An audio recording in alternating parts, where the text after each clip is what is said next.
আল্লাহ তাআলা বলছে ওয়াজাআত সাকরাতুল মাউত বিল হক।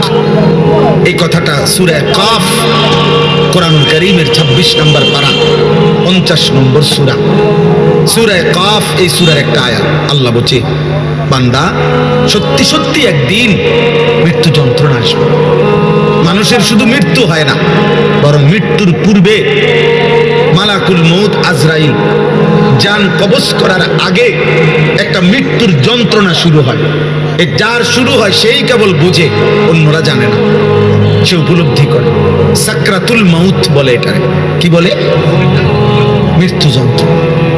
তাফসীরের মধ্যে আছে এই পৃথিবীর সবচেয়ে বড় ইমানদারও যদি হয়, তিনি যদি নবীও হয়, তিনি যদি রাসূলও হয়, তিনি যদি সর্বশ্রেষ্ঠ রাসূলও হয়, তারও মৃত্যু যন্ত্রণা হয়।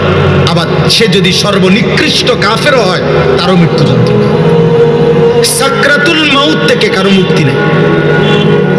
মৃত্যু যন্ত্রণা নবীরও হয়েছে, উম্মতেরও হয়েছে। মৃত্যু যন্ত্রণা খোদ আমাদের নবী সাল্লাল্লাহু আলাইহি সাল্লামেরও হয়েছিল। মৃত্যু যন্ত্রণা পৃথিবীর নিকৃষ্ট কাফেরদেরও হয়েছে।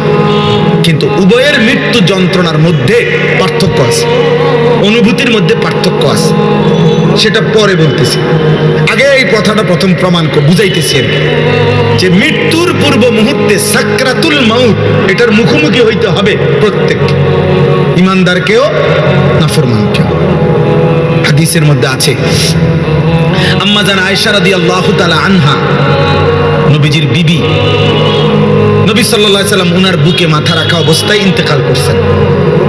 তো নবীজি সাল্লাল্লাহু আলাইহি সাল্লামের ইন্তেকালের পূর্ব মুহূর্তে হযরত আয়েশা রাদিয়াল্লাহু তাআলা আনহা বলেন, আল্লাহর নবী সাল্লাল্লাহু আলাইহি সাল্লামের কপাল মোবারক বারবার ভিজে ছিল, ঘামে ভিজে যাচ্ছিল।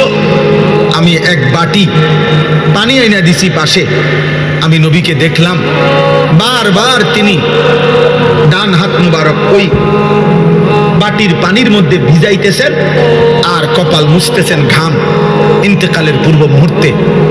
আর নবীজি বলতেছিলেন তো